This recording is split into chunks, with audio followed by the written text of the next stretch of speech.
রুক্মিণীর সঙ্গে মুম্বাইয়ে শিফট হবেন অভিনেতা দেব। ফ্ল্যাট কেনার পরিকল্পনা চলছে তার। বলিউডের ছবিতেও দেখা যেতে পারে দেবকে।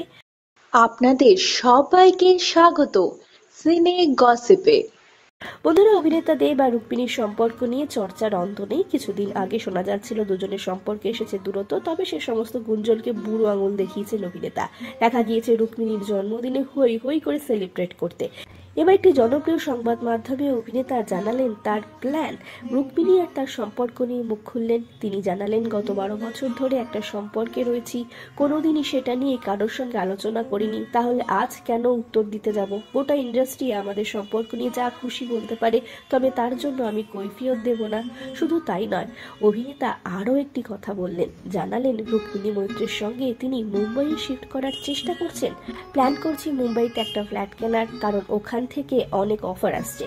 মাসে অন্তত 10 দিন ওখানে গিয়ে থাকতে হয়। এখন সিনেমা বিক্রি করতে হলে মুম্বাইয়ে যেতে হয়। তাছাড়া ফাইট মাস্টার থেকে কোরিওগ্রাফার সবই ওখানে। মুম্বাই থেকে যন্ত্রপাতি আসছে।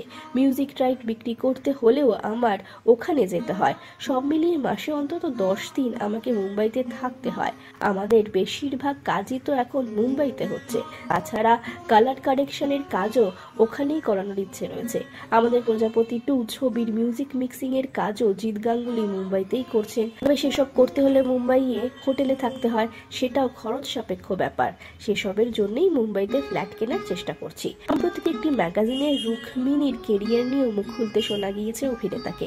তিনি জানিয়েছেন 2021 সালে রুক্মিণী যখন সানাক করছে তখন থেকেই মাসে 4-5 দিন মুম্বাইতে যায়, অডিশন দেয়, মিটিং করে, কলকাতায় ফেরে। আসলে ও অনেক দিন ধরেই মুম্বাইতে শিফট করার চেষ্টা করছে, কিন্তু একা একা সাহস পাচ্ছিল না।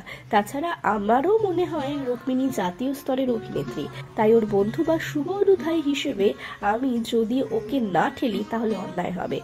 এখন মুম্বাইতেও আমার অনেক কাজ থাকে। তাহলে কি খুব শীঘ্রই কোনো বলিউডের মুভি বা ওয়েব সিরিজে আমরা দেখতে পারি অভিনেতা দেবকে? সেই সম্ভাবনা কিন্তু ঘোরানো যাচ্ছে না। আমরা হলাম সিনে গসিপ। জুড়ে থাকুন আমাদের সঙ্গে, সাবস্ক্রাইব করুন আমাদের এই ইউটিউব চ্যানেলটি।